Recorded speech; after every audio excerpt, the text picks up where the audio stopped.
I'm Sam Karff. I've been designated by my fellow panelists to be the so-called moderator of this session. The conference itself, as you know, is titled Responding to the Possibilities and Limits of the Body.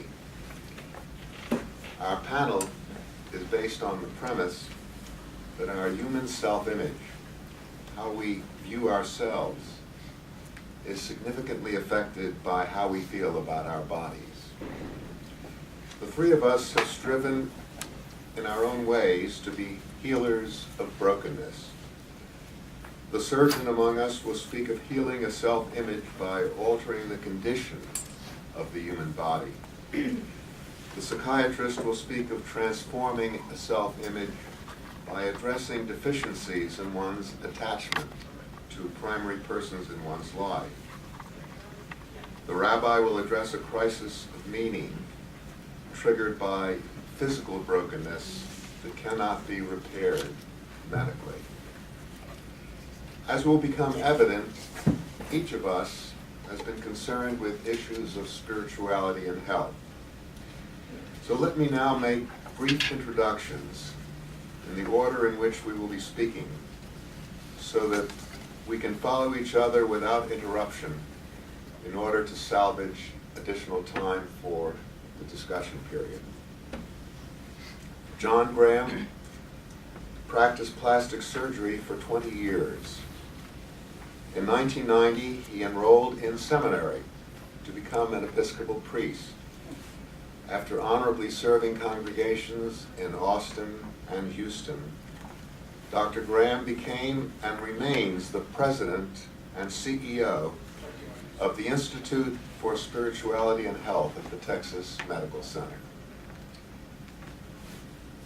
James Lomax, who is sitting immediately to my left, is a professor and associate chair of the Menninger Department of Psychiatry at Baylor College of Medicine and a certified psychoanalyst. He is a long-standing board member at the Institute for Spirituality and Health and has played a key role in its annual conference on psychotherapy and faith. He's also collaborated with the faculty of the Religious Studies Department of Rice University. I feel privileged to be associated with my two fellow panelists. I'm a Reform rabbi who served congregations in Chicago and Houston over a period of 40 years. During that time, I also taught first at the University of Chicago Divinity School, so this is a little bit of a come back home week, and more recently in the Department of Religious Studies at Rice University. I also spent 12 years at the University of Texas Medical School teaching future physicians and medical residents the non-biomedical or relational aspects of being a healing physician. So now I entrust the rostrum first to Dr. Graham, who will be followed by Dr. Lomax.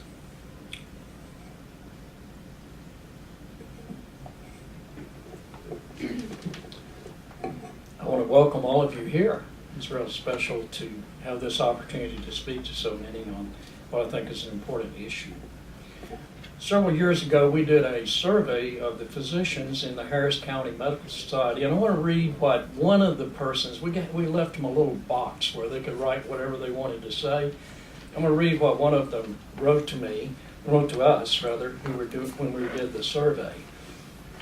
This physician is obviously I believe it's a plastic surgeon, and he says this: I studied religion extensively in college.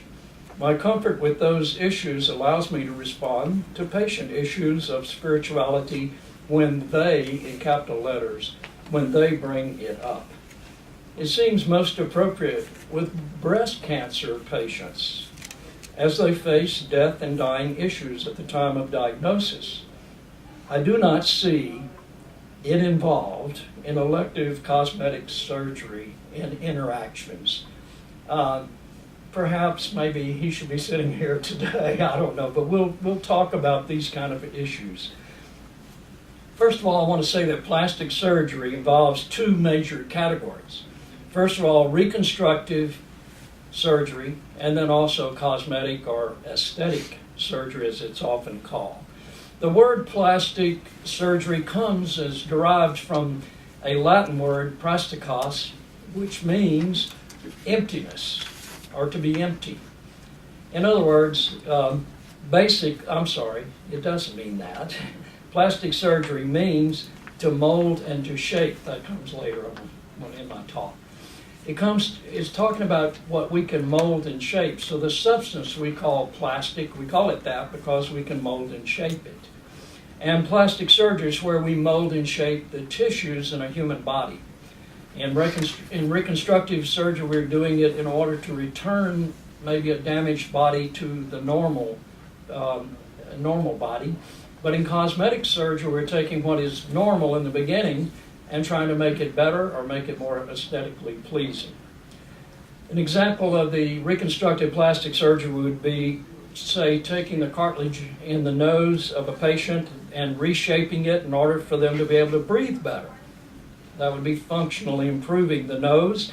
And certainly if it's broken or crooked nose, it would be repaired in such a way that it functions better. Another example of reconstructive surgery would be tendon transfers that we do for a patient that's injured their hand.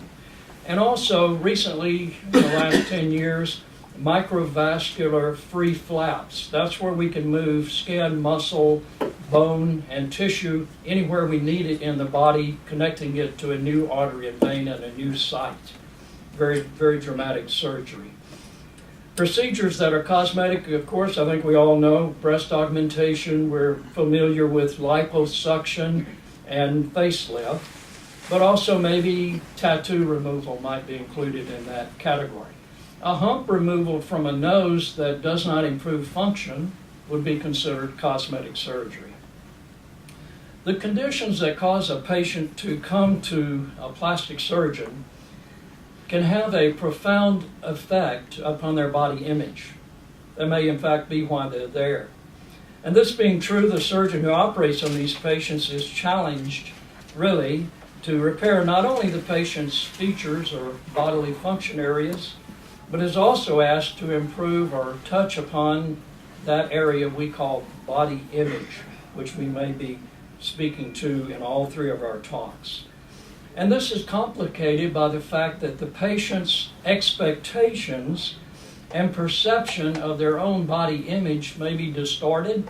Their expectations may be distorted in such a way that their idea of what can be done with plastic surgery may be unrealistic.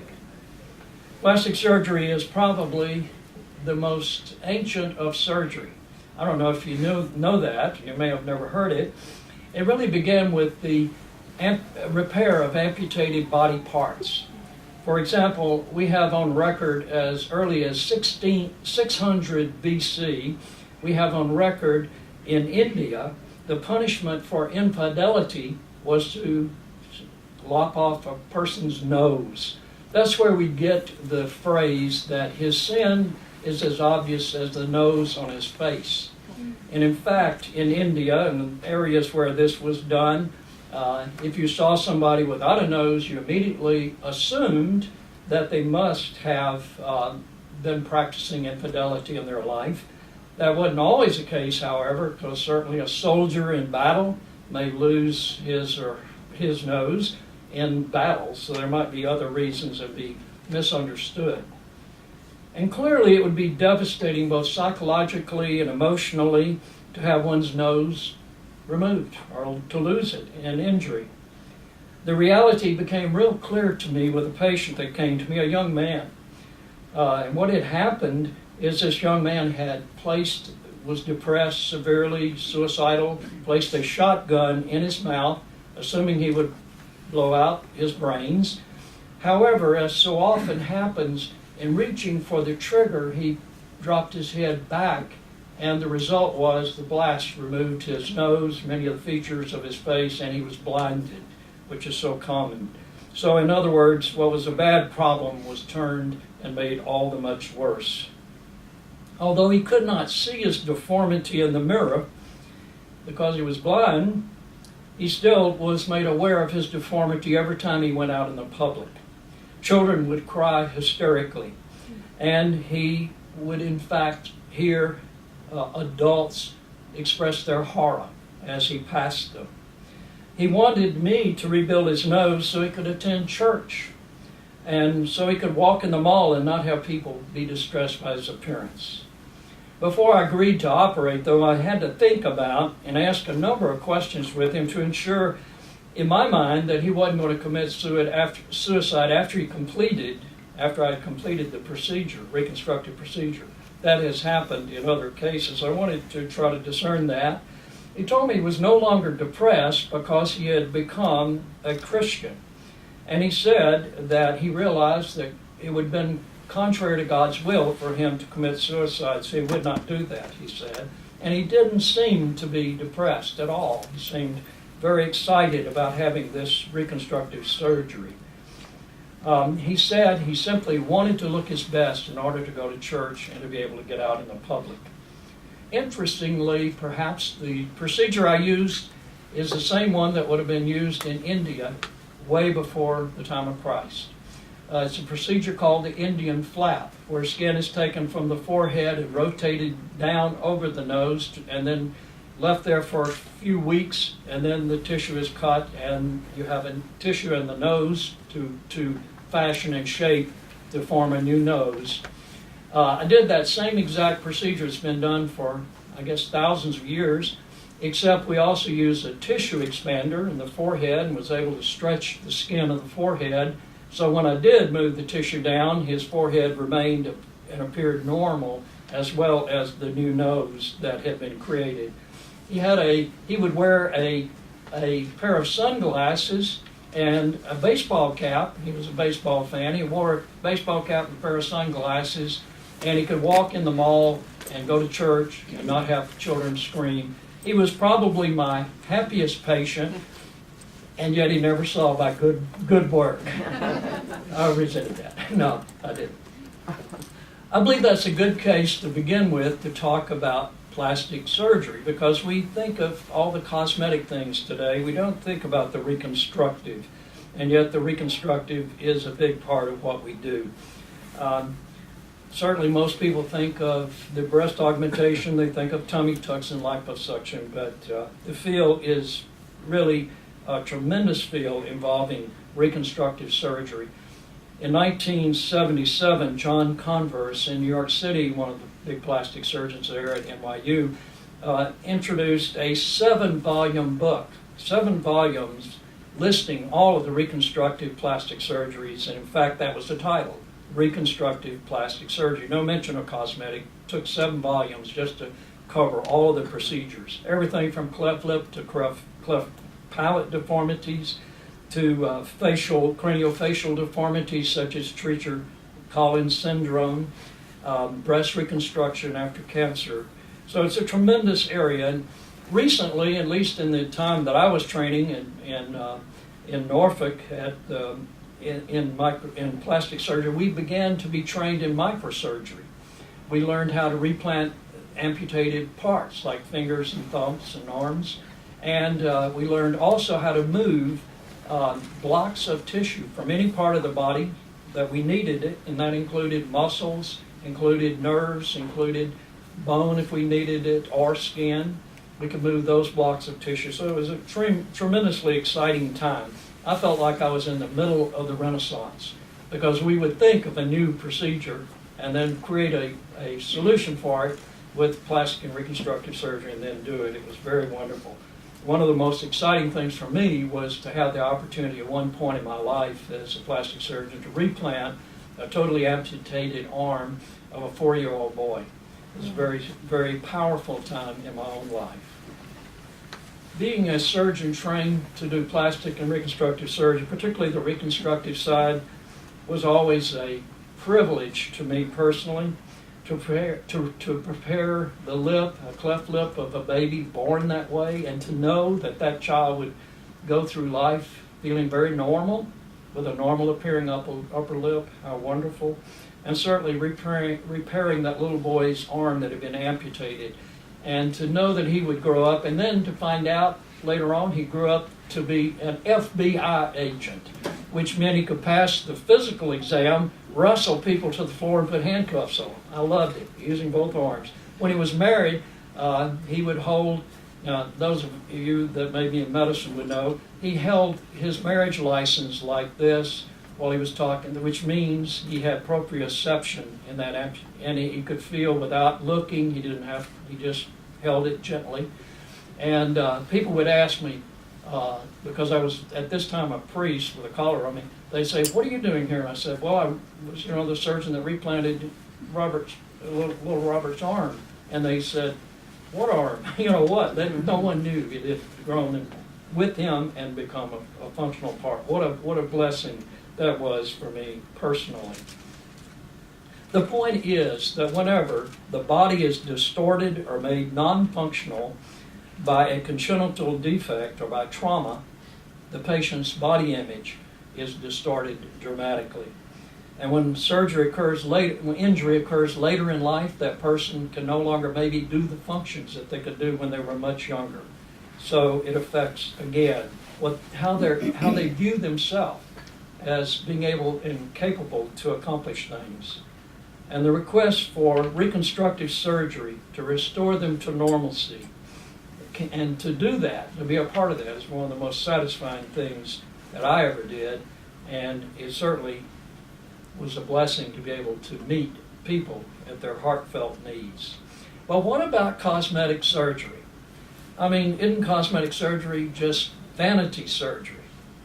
The word vanity is that word from the Latin that means empty, to be empty. And vanity surgery is surgery that is meaningless, empty, and without purpose. So that can be the case certainly if a person's features are perfectly normal, fit within the normal range, and yet that patient comes to the surgeon and asks for improvement of her appearance. And I certainly had my share of those requests. And that can, when the person's features are perfectly normal, then probably the realistic expectations are not there. And the likelihood of pleasing that person is probably slim. The wise surgeon will probably ask that patient to have a psychological evaluation prior to agreeing to operate. Having said that, I don't consider all cosmetic surgery to have been vanity surgery that I did.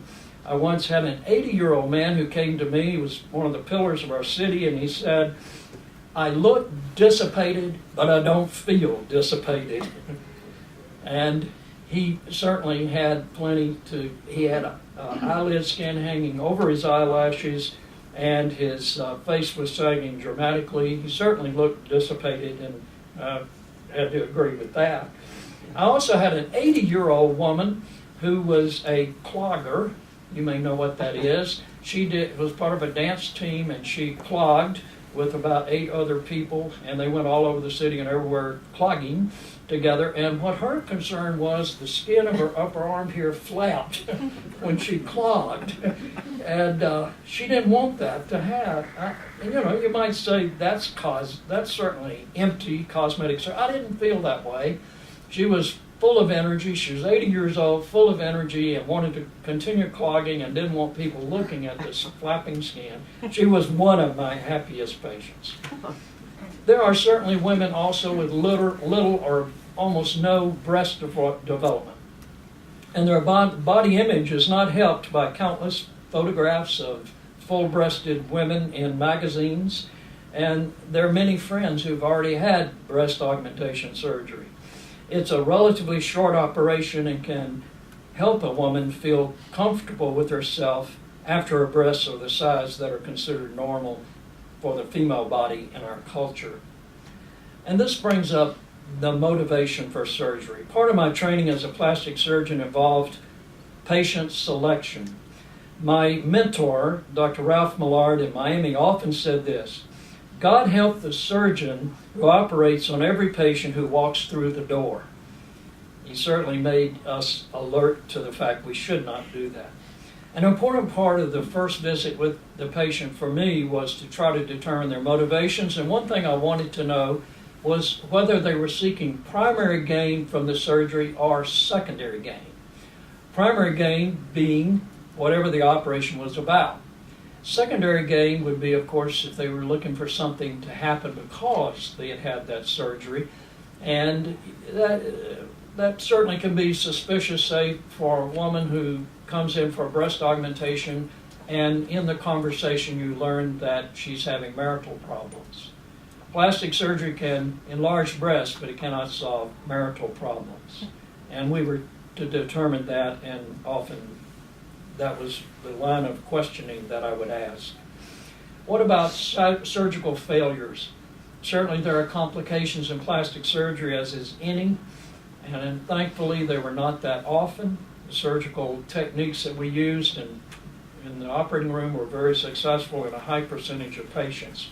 But nevertheless, in a tendon transverse scar can immobilize the fine work you've done and render it ineffective. And even a breast implant can become infected. So the impact of that can be devastating for the patient as well as the surgeon.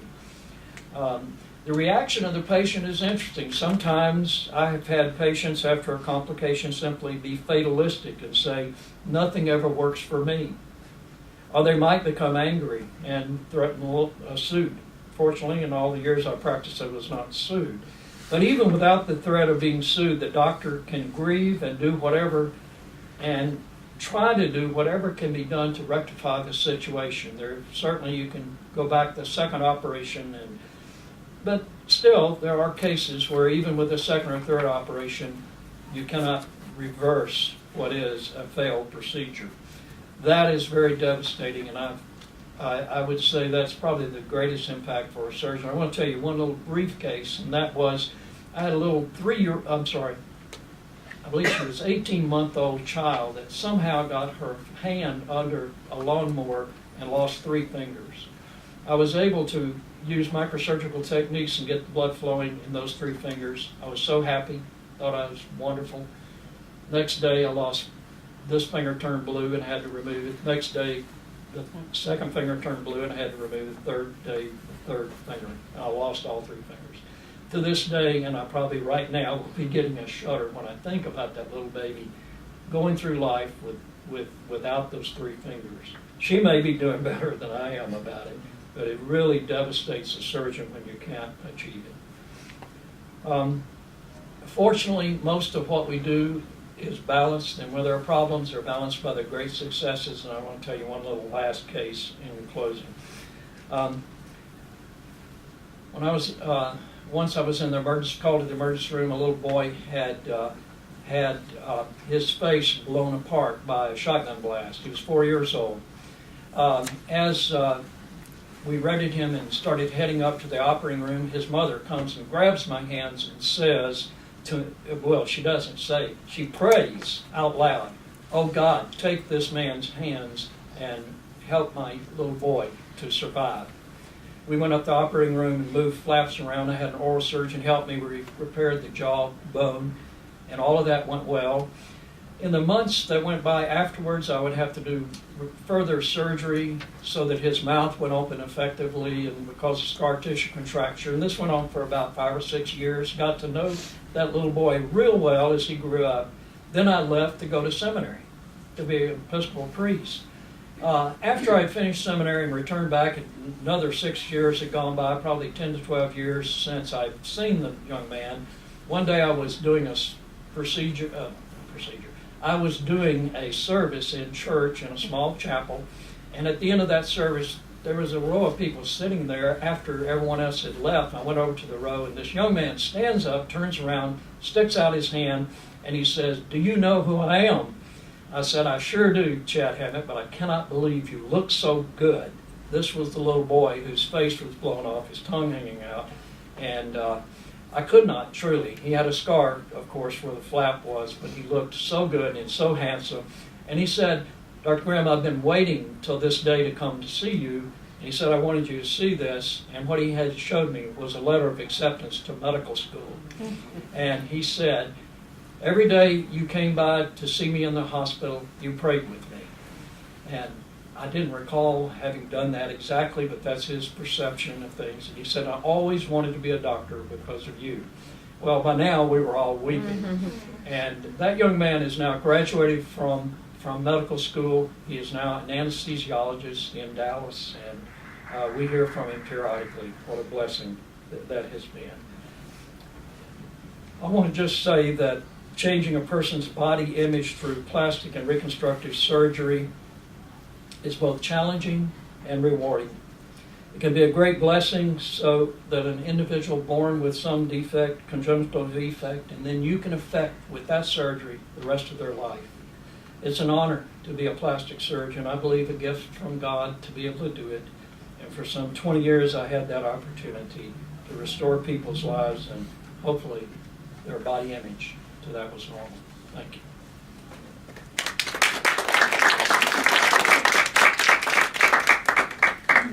Thank you, John. It's beautiful. I'm going to begin my talk by prefacing something that Dr. Sam Karff is going to talk about in a little bit, that God gives us a world that needs repair, and that our role as healers is to be partners with God in healing the brokenness. And this healing sometimes involves imagining new kinds of interventions, healing, and repair.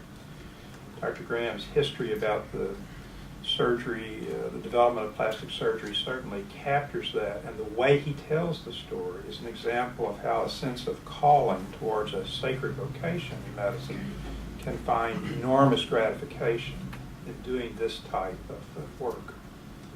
And then that beautiful story at the end, if you do that in the right way with the right circumstances and a little bit of good luck, it can lead to something in the next generation as well. It's a beautiful set of stories. I'm going to say something that's also probably kind of obvious. That's healing is different than curing. And I'll use the term of the Emory theologian Luke Timothy Johnson to describes healing as restoration to community. And as you know, our faith communities have had a checkered history in dealing with highly stigmatized illnesses. But at times, the faith communities have provided important senses of communities for people who otherwise would be without community. That type of healing often begins, however, with us listening to stories of the person seeking our help to reconcile a disparity between the world as it is and the world that it should be, or they hope or wish or feel it should be. At times, as John beautifully demonstrated, healing does involve surgical attempts at curing, such as when the patient, therefore a family, suffers from disfiguring congenital defects, which are also disabling. The cleft lip and palate that he described surgeries are prime examples of that. Similarly, when the illness results, the disparity results from illness or injury, which is both disfiguring and dysfunctional, particularly with disfiguring facial malignancies, burns, and gunshot wounds. These are situations which are fairly unequivocal, I think, and should lead to surgical repairs or reconstructions when such are available. At other times, however, our work as healers is more about how our patients deal with unanswered questions or imperfections. These might be relatively minor in themselves, except that when they interact with insecurities or problems with self-image or historical developmental interferences in ways that make our patients vulnerable to social pressures or even exploitative practices that are more likely to lead to resentment than to a new sense of well-being and personal affirmation if a surgical intervention is pursued. What I'm going to do is present three cases which involve strikingly different interventions on my part based on a shared understanding with my patient of what was at play in their questions about plastic or cosmetic surgery, and what the likely consequences of their pursuing a surgical cure for what was bothering them would be for them and for their important relationships. My cases are all misidentified so to protect confidentiality. I'll begin with the case of Mr. B. He is a very successful professional in a career that often involves him working as an advocate for people undersought from others in their environment. He gets paid to be an advocate for people. His role as an advocate seems highly connected, through our project at least, to his childhood and young adult experiences in the family in which he grew up. There he painfully watched his mother's deterioration into depression and social isolation as her and his father were approaching and following their divorce when he was a late teenager.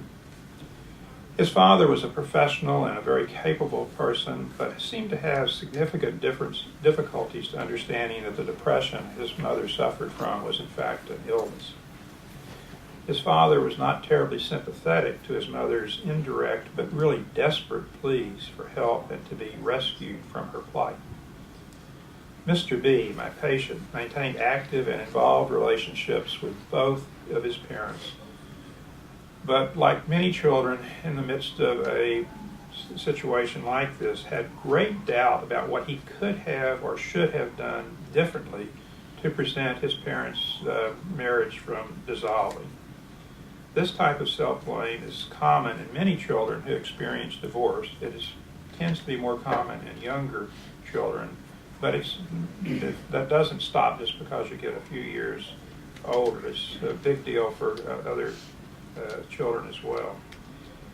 As an adult, Mr. B spent considerable time in a wide variety of volunteer efforts. His way to give back and to do for people in distress. He was one of the most vigorous blood donors to MD Anderson, both for people he knew, for people he didn't know. He did the platelet transfusion type of donations as well. There was one time where he had a particularly extraordinary event where his brother became aware was missing on a trip to a remote wilderness area.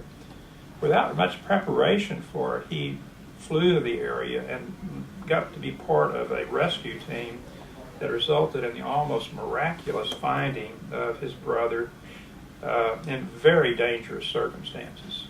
So this is called intermittent reinforcement if you're a behavioralist. So he had these things that were really wonderful for him.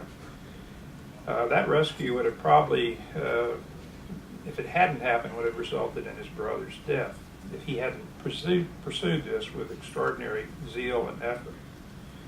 Mr. B's first wife, however, was not very appreciative of his propensity for doing more for a wide variety of people. In fact, she often verbally and very assertively suggested that he was having nefarious motives for his involvements in these various circumstances. At times, these accusations were quite extreme, and eventually the tension in the marriage resulted in his divorce, about which he felt awful thinking about his experience, like his children were probably having.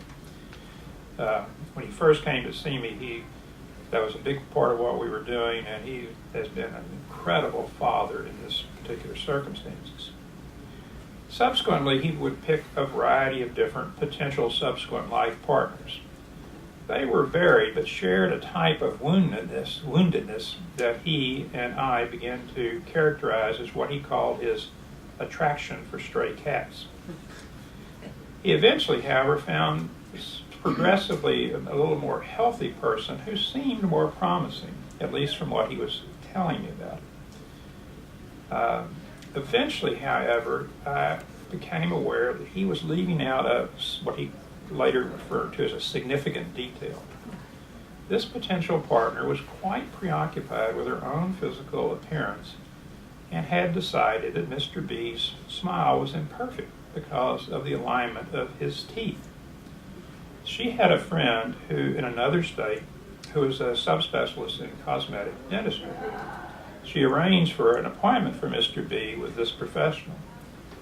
And Mr. B almost accidentally, one of these accidents, told me that the consultation resulted in a recommendation for procedures on every one of his teeth, including 20 some odd root canals as a preventive measure.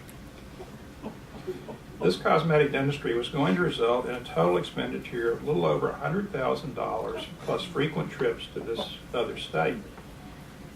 I did not think this was a situation in which my professional aspirations towards neutrality should result in me being a passive listener to this story.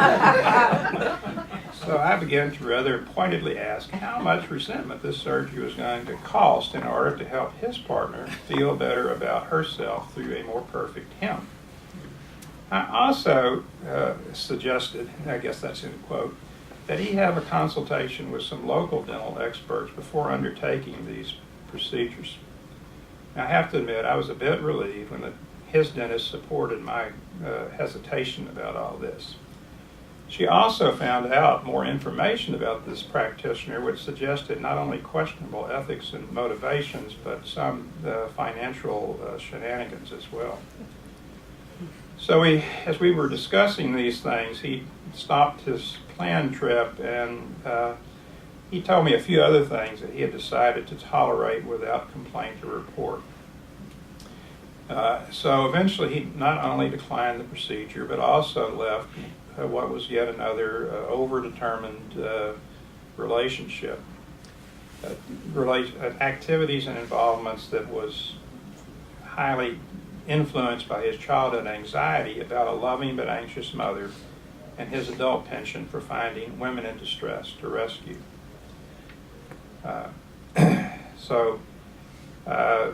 The fourth try for his successful life partner has actually seemed to be quite a bit more successful. I was actually a little worried because I was afraid this person was going to be too boring for him and she didn't have so many problems to solve.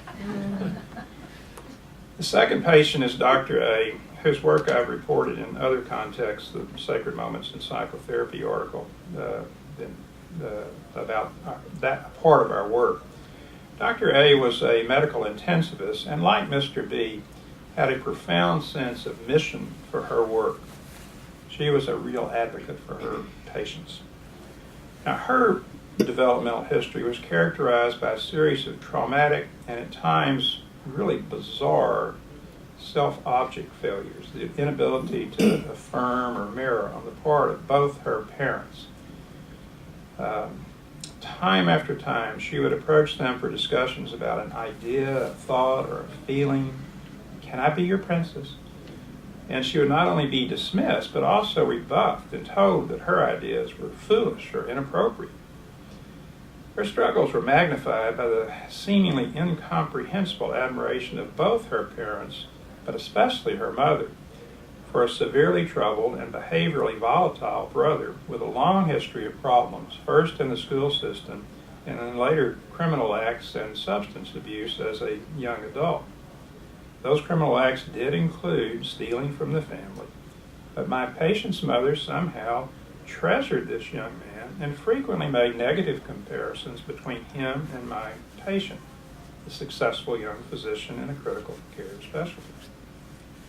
Now, my patient did have an advantage when she went to medical school to forming a very important relationship with an extremely nurturing, success-promoting mentor on our faculty. He recognized her intelligence and responded to it and her creativity with efforts to bring her into being part of the team of his program. He allowed her to have a degree of professional success, which was quite significant.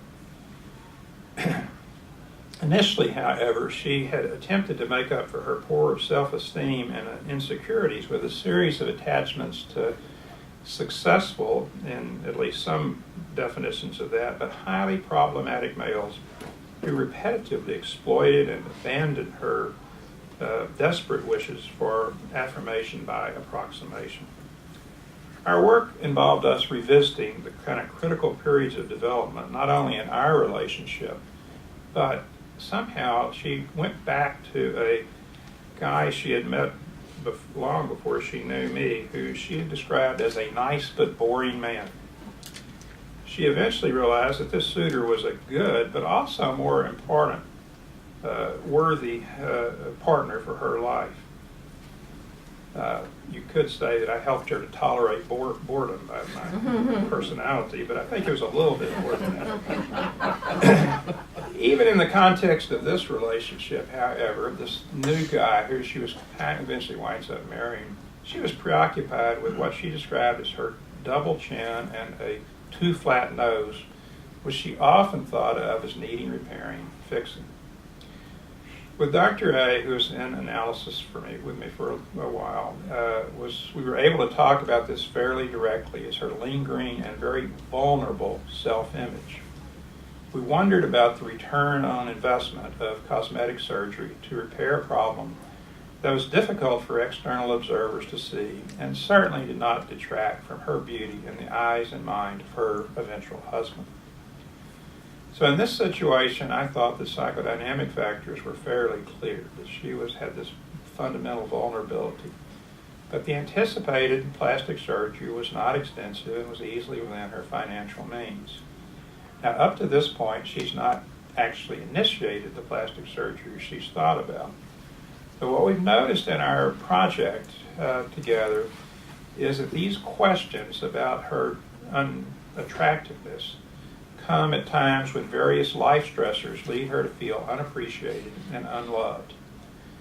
For her, these things are mostly within her work environment, not her personal relationship, where she now has a nice marriage and a beautiful little baby.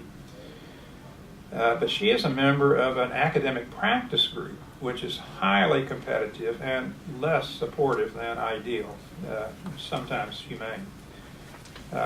So this is something that comes up from time to time when her creative products are not greeted warmly by her academic partners. The third patient is Mrs. C. She's a woman who contacted me in her early 60s at a time in which her husband of many years was slowly dying of a very unusual illness, sarcoidosis, for those of you who know that. She had come from a family with a severely alcoholic father. Her first husband was also alcoholic and quite abusive and neglectful. She eventually did extract herself from that marriage. Her second husband was a far more appreciative, sensible, and successful man in all measures of life. But sadly, she consulted me in the anticipation of this second husband's death from this rare illness at a relatively young age. Miss C was a successful professional and doctoral level academic performer, but extremely concerned that her success was always based on her physical attractiveness, not her personal qualities. So as she aged, she pursued different types of plastic surgery, the largely more aesthetic types of facelifts involving tightening of her facial musculature to diminish signs of aging. She's a very frequent user of Botox for a similar sort of function. Not too long ago, she considered cosmetic or functional eye surgery, which was both cosmetic and probably had a chance to improve her vision because of some droopiness of her eyelids, not as extreme as the ones that John just described. But what was very different about this last surgery is that she actually wanted me to speak to the oculoplastic surgeon prior to the surgery. I was surprised by that because she hadn't asked me about it in advance. It turns out she had discerned that I didn't think the first two facial surgeries were necessary, even though I had not really advised against it. We eventually understood that this request that I consult with her oculoplastic surgeon was more of a test of me to see whether I would endorse something that was good for her as indirect evidence of my valuation of her as someone who might be worth more than an absolutely necessary investment. In this instance, I did the consultation with a surgeon, and I did get confirmation that the procedure seemed like a reasonable step. Psychodynamically, I thought of this as an enactment in the transference relationship of her wish to feel affirmed and valued by male attachment figures in ways that seemed quite uncertain in her relationship with her father and her first husband, and then was lost in the premature death of her second husband. So as I think these three cases reflect that ideas about changing the body come about and require a relatively different response from us healers based on our role and the specific circumstances involved. With Mr. B, I felt that he was responding to pressures from yet another wounded person to help her feel better by altering his own physical appearance and by being exploited by a cosmetic dentist who seemed more motivated by finances than altruism. My intervention with him was active and fairly confrontive. With Dr. A, her self-image will always be vulnerable because of the severe and repetitive developmental interferences of her childhood. And I see enough emails from her mother that these are not things she imagines. These really are true. While our work has helped her to find a good and worthy life partner, the vicissitudes of life circumstances at times will make her vulnerable to regressions and self-doubt. And sometimes these will be manifested by doubts about her body image, her self-image, and her self-worth. As she eventually terminates with me, it'll be important to me to help her to have an internalized version of herself and our relationship, and perhaps of her relationship with God, as she is someone who's desirable and lovable in and of herself and does not require or need surgical modifications of her body to be desirable to impart in others. With Miss C, her mix of plastic surgery sometimes reflected an overvaluation of what's meaningful and important about her physical attractiveness as opposed to herself as a person. But some elective surgeries are valuable in terms of their functional consequences. So I think of my healing role in all three of these cases to help the patient feel that they are in community, as valued and worthy members of community in and of themselves. If we get time at the end, I'll talk about how I use the term spiritual, but let's have Rabbi Karff give his presentation.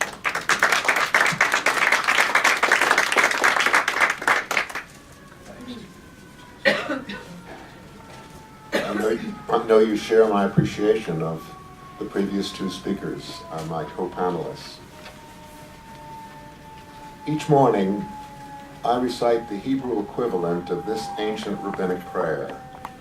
Praised are you, our eternal God, creator of the universe, who has made our bodies with wisdom, combining veins, arteries, vital organs into a finely balanced network. For if one orifice were to open or another were to close, it would be impossible to sustain life and to stand before you. Praised are you, O God, who heals all flesh and does wondrous things. A theological perspective on the body begins by affirming God as its creator. Life and the human body are gifts from the one who is the source of all being. God is not only the source of life, God makes known to us the ways we are intended to live our lives, and is active in our personal lives and in the world to help fulfill the divine goal for creation. In a variety of ways, our religious traditions teach us that not all in the world is as God wants it to be. This is because of our human failure to live as we are intended, and according to a Jewish mystical tradition, because of a cosmic brokenness that occurred in the very process of the world's creation. The rabbis assign to us humans a significant role.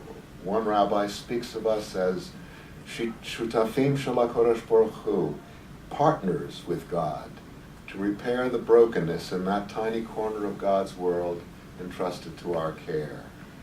One of the deeper sources of meaning in our own lives, of course, is to do this sacred work. To be human, however, is to be subject to crises of meaning, times we cannot embrace the core religious story. We feel estranged from God. At such times we may ask if God is just and loving and powerful. Why is there undeserved suffering? Why some brokenness that cannot be repaired? And in response to such questions, we human meaning-seeking creatures tell stories. The author of the book of Job tells the story of bodily disease, suffering, and death, which he insists is undeserved. The story concludes that to be a finite human is to live with unanswered questions. Ultimately, we are summoned to trust God in the presence of mystery and to affirm that beyond the mystery there is meaning. But there are other stories, In the book of Deuteronomy, chapter 22, verse 6 through 8, the Israelite is permitted to eat fowl, but is commanded to spare the mother bird the pain of watching her young being taken from the nest. So the Israelite is commanded to shoo away the mother bird before removing the young. And the Bible says the one who does this is promised long life. Well, the Talmud tells this story of a person who followed the commandment religiously, as we say, but the ladder he used to reach the nest toppled, and the person who was doing a good deed fell to his death. One rabbi responds to this conundrum by insisting that the man will get his reward, but it will be given to him not in this world, but in the world beyond. Rabbi Elazar, hearing this, rejects it and tells his story. That man fell because it was a rickety ladder. In other words, not all that happens to us is caused by God. We have been given a lawful universe from which we benefit. Elsewhere in the same spirit, a rabbi observes that the world follows its natural course. It is the same kind of reasoning that led another rabbi to say, don't go to a dangerous place and then pray for a miracle. The same tradition, which tells the story of Job needing to trust an infinite God in the presence of mystery, also tells the story of a Rabbi Elazar and a God who is self-limited by giving us a lawful natural world. All such narratives are our ways of striving to heal a breach of faith and to reaffirm the meaning of our lives with God. Much suffering and many crises of meaning arise from the condition of our bodies. John Graham has spoken of the brokenness which he, as a surgeon, was able to repair. The rabbis would applaud such acts and speak of Dr. John as God's partner. But there is suffering related to the condition of our bodies that may not be restored. For most of her life, Tamara has been disabled by a condition she describes as not life-threatening, but life-encompassing. She can't walk without crutches, and periodically faces times when her breathing is considerably labored. For years, she puzzled over the declaration in Genesis that we are created in the divine image. Bitterly, she would ask, oh, so God is a cripple. Tamara found herself in a Bible study group, which that day was considering the biblical story of the golden calf. Remember, Moses responds angrily to the people's idolatry by smashing the tablets that he had intended to present them.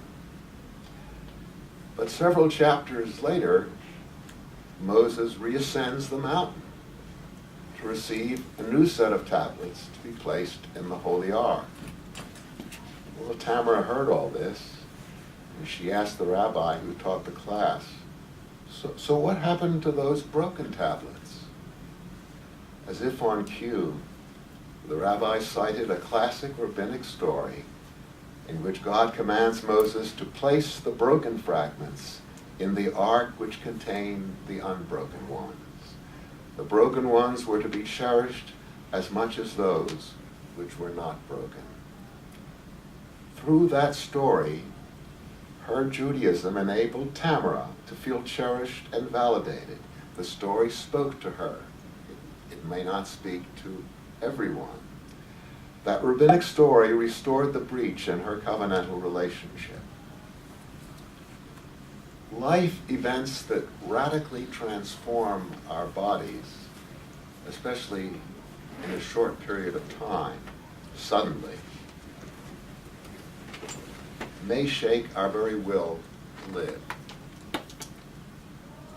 Jeremy was both exceedingly bright and exceedingly compassionate. I was not surprised when he was accepted at Yale or when he graduated summa cum laude. Nor was I surprised when he deferred his study at Harvard Medical School to teach 2 years in a Phoenix barrio as part of the Teach for America program.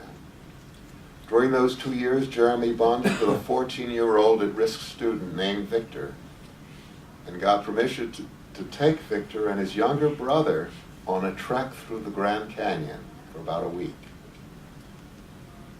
Jeremy kept a journal of this experience. After he graduated with distinction from medical school, Jeremy returned to Houston for his pediatric residency years. At the end of the first year, he was assaulted by a malignant brain tumor that left him cognitively intact, but confined to a wheelchair. When he realized the limited benefits of his rehab, specifically that functioning as a physician was no longer within his grasp, that he would be dependent on aids and need to struggle for some semblance of clarity in his speech, Jeremy was in danger of losing his very will to live. Every Sunday afternoon, I visited with Jeremy. What began as a pastoral duty became in time an act of genuine friendship. Each week, no matter where our conversation took us, at some point or another, Jeremy would be sure I knew that his life was as good as over and he would consider death a welcome release. I would validate his despair. I offered no premature redemption theology. He knew I realized he could, if he so determined, choose death, but that I hoped and others hoped he would choose life. He continued with physical, occupational, and speech therapy, and eventually could handle bathroom and nights without an aid.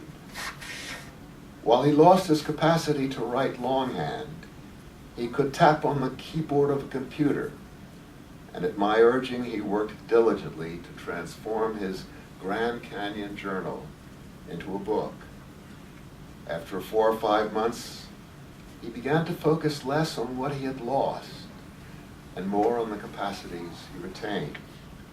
His mind was still keen, his wit robust. He resumed devouring movies and critiquing them. He bonded with a few of his aides. As a child, he'd been fascinated by biblical narratives. And so on Sundays, we began to spend time discussing biblical texts. He would provide his sharply perceptive commentary, which alternated between accepting the religious premises of the text and strongly challenging them. When he joined us for worship at the synagogue, he sat next to us on the aisle in his wheelchair and would sing the songs remembered from his childhood with great enthusiasm. It seemed to me that Jeremy wrestled with and sustained a lover's quarrel with God through this, but did not summarily reject the faith option. It was as if he intuited that at the end of the day, religion offered the most profound response to the grandeur and the pathos of the human story. He completed the Grand Canyon manuscript and with some help found a publisher. Before completing the last chapter, he felt he needed to revisit Victor, that at-risk child, in Phoenix. Well, Victor was no longer 14, he was 24, an adult. With an aide, Jeremy traveled to Phoenix. He was blown away by seeing a Victor who was free of drugs, free of gangs, married, 3 children, and an honest job. As soon as he left Victor that day, Phoenix, Jeremy sent this email to me. I think the change in a person from child to teen to adult is a miracle. The ways we change, the ways we don't. It's a miracle of life's journey. Witnessing life is a blessing. I don't hesitate to tell you that that email reduced me to tears. That email reminded me of Abraham Heschel's term, radical amazement, that our capacity for awe and wonder is the deepest wellspring of faith. Jeremy's email was to me a sign of his l'chaim, his renewed toast to life. There were book signings at which Jeremy charmingly fielded questions and used an autograph stamp. He worked 2 days a week at the KIPP Charter School, which provided first-rate learning opportunities for at-risk children. He would tutor the students and help the seniors with their college application essays. He spoke with moral authority to these students. He would say, look, we're all disabled. We all have things to overcome and deal with. Some of our disabilities are more visible, like mine, but I'm dealing with mine, and you can overcome yours. He, so deeply broken, found some healing in binding up the wounds of others. I wish this had a happy ending.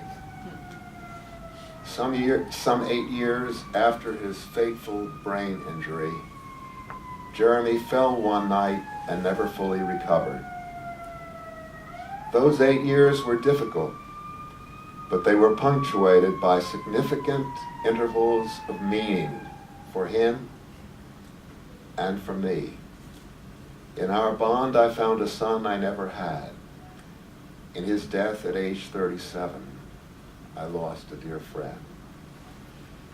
In its response to the reality of death, religion speaks with multiple voices, but most agree that not death, but God speaks the last word.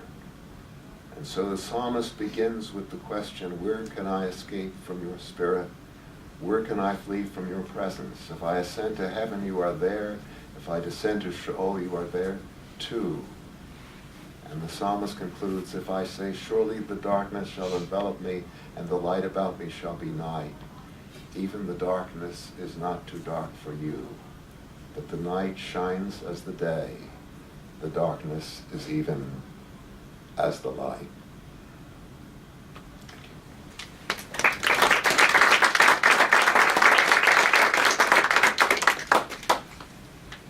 We have about 13 minutes left, and it's all yours to make comments or to ask questions. I suppose we should ask you to make them brief so that more people can get a chance to talk if they're so moved to it. And before I forget, let me thank you for coming this afternoon. Dr. Graham, what was the reason that you chose to leave your practice and go to seminary? If you don't mind. The question was, why did I leave plastic surgery and become a priest? Beautiful question. I will say this, if it had not been for God's call in my life, after I got all of my children out, educated and out of the house, I didn't want to spend the rest of my life and not know whether or not I should have gone. So I went to seminary in Pasadena, California, Fuller Seminary, to check out my call, so to speak, and immediately felt that it was destiny for me. From that moment on, I never looked back. But there were so many similarities, believe it or not, between being a plastic surgeon and being a priest, except for the money. Slightly different, no. The difference, in both cases, you're taking care of individuals, as you heard those stories. In both cases, and what also, by the way, as we heard these panelists, I loved hearing Rabbi's stories and of a relationship, and Jim talks about relationship, and you heard his stories, you heard my stories. So in my mind, I didn't want to spend the rest of my life and not know what God's call would be about for me. And now that I am the president of the Institute for Spirituality and Health, it kind of brings the two together, both medicine and the spirit. So I'm equally blessed there. Thank you for the question. I have sort of a half-baked question. I'm fascinated by the panel, by the ways in which your stories sort of weave together the body, mind, and soul aspects that we so often divide professionally. But sort of operating on the body affects one's mental image, operating on the mind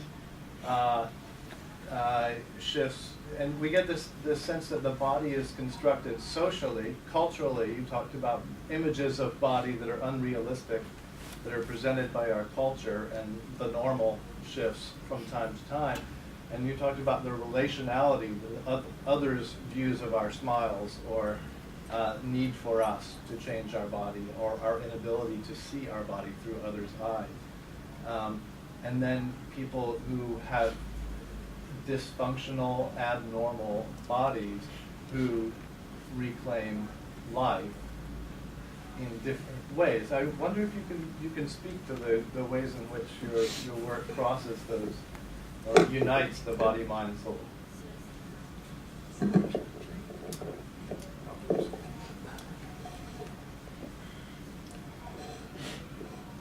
I think how we construct the world can affect our bodies. We now know that meditation can lower blood pressure. We know that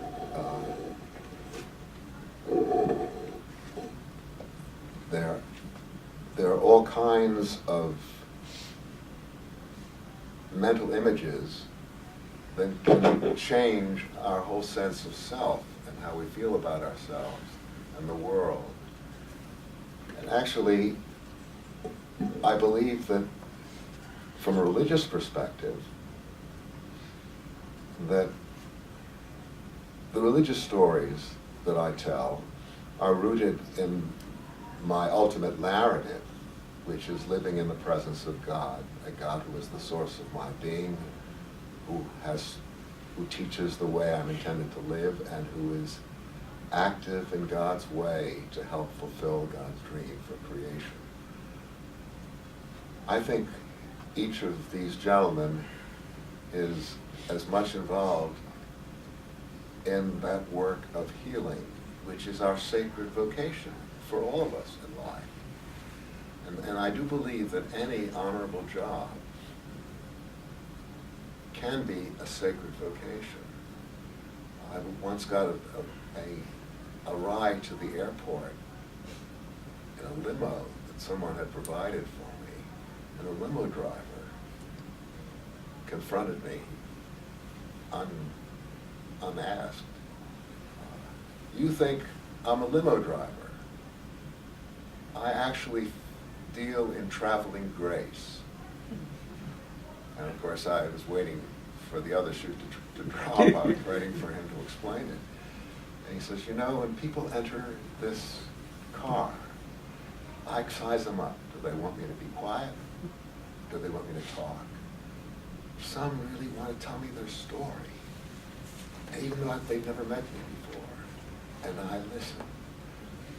Whatever the case may be, my job is to make them feel better when they leave than before they enter.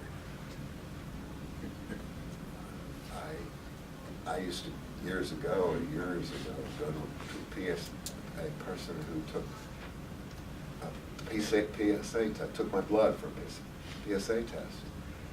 And the woman was just injecting veins all day long. That's all she was doing, technically.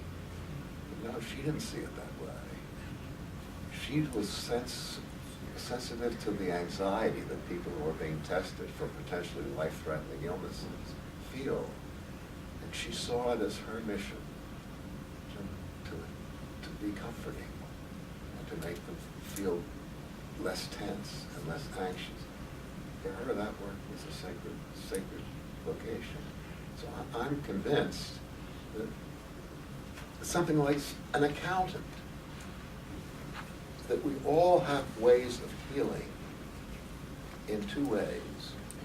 We heal by technical competence, whatever our field is, whether it's driving a car safely or being able to handle figures and well, mathematical figures well.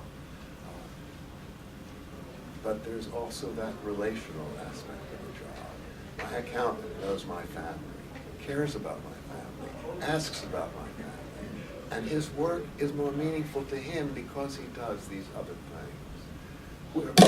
Whoops. We're all involved in this, and it's related. We may use different names and we may tell different stories, but at our best, we're all involved in that sacred location called human life. Found the connection between psychiatry and plastic surgery very interesting. When I was a college student, I interned at a place called Fresh Start Surgical Gifts, which is a San Diego charity that provides reconstructive surgery to kids that are born with defects or through abuse or trauma somehow become disfigured. And when I was there, the project I started was working on was looking at self-image before and after they had their procedures. And I took from that internship, instead of becoming a plastic surgeon, I became a psychiatrist. And so I think there's a definite connection that I got to experience that was also really well described in your stories as well. Just make a brief comment about that. I belong to the Psychiatry Residency Directors Organization. A couple of years ago, we had a plenary speaker who was talking about how being a photographer changes the photographer. And what he did, he showed us pictures all over the world in prisons, and a lot of scary places, and talked about how he was changed by what he does. And I think one of the things for the three of us that I wasn't quite as impressed with it until I was listening to us today is about how for each of us, the people we get to take care of are inspirational. And they really do expand and change us in a profound sort of way. And I don't think we quite inform medical students that that's a very powerful experience, and that it does have a downside to it. You don't sleep well when one of your patients is fragile or someone they love is fragile. At least it affects you. But there's a huge quality that comes out of that type of life. And like Sam said, I think you could do it in a wide variety of different jobs depending on how you do the job. Michael? Yeah, I want to thank you all for very generously sharing these stories of healing today. I felt very enriched and moved by them. And I want to follow up on a point you made, Jim, that I thought was very intriguing. You were talking about the notion of a calling or vocation, and you were contrasting that with some of the cases where individuals seem to have, might describe almost a neurotic need to rescue. And I'm curious about how you differentiate the sense of calling from that more neurotic need, and maybe they overlap a lot. I'm curious to hear more about what you think about that. My wife says it overlaps a lot. So do I, so this is curious. You know, I think kind of in retrospect, and this overused term about having balance is probably pretty germane to that response. What was difficult for Mr. B was that he often pursued this out of a kind of desperation. And that was heavily influenced by how desperate he felt as a child, being unable to do anything that was at all helpful to his mother, and wanting his father, who he loved a whole lot, to be more aware and less oblivious to what was at play. So, you know, somehow or another, in his and my work, he is kind of more acquainted with these aspects of himself, and is able to do his giving in ways that are good for him and good for the community, and are going to have a little bit better outcomes than with some of his partners. I think because the sense of calling is pretty powerful, we can misapply it. And I think one of the important things for me is the kind of need or lifelong need for supervision and discussions about what we do and how we do it, especially in our field. Dr. Grove's also a psychologist at Menninger, but because all the intimate involvements we have can lead to either neurotic problems or boundary violations if we don't conduct ourselves in ways that can be open to scrutiny and check. Hi. I just noticed another theme among all of you was, at least for me, was control. Because out of all the things in the entire world that we can control, probably our body is one of the only ones, our body and our reactions. So how did you guys think that change and the controlling part of that interacted with your patients, or how do you operate? That's a really good question. Yeah, because I know it's hard for you to believe, I used to be short, and my mother said my family doctor was tall, dark, and handsome, made me feel like I was short, blonde, and ugly. But I had this body. I mean, I couldn't help it, and I may not be answering your question.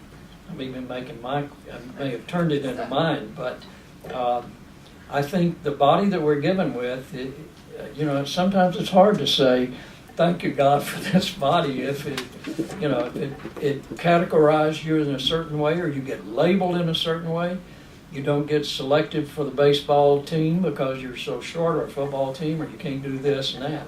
So I do think that maturity is coming to accept that and a lot of things, and to see it all as a gift.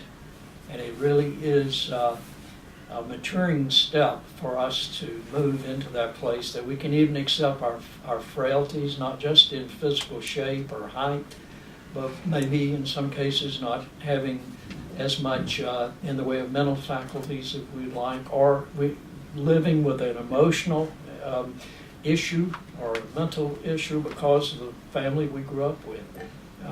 But if we can come to accept those, and I think that's healing in itself, and begins the process of being able to celebrate even our failures, because it in fact makes us a part of the broader community.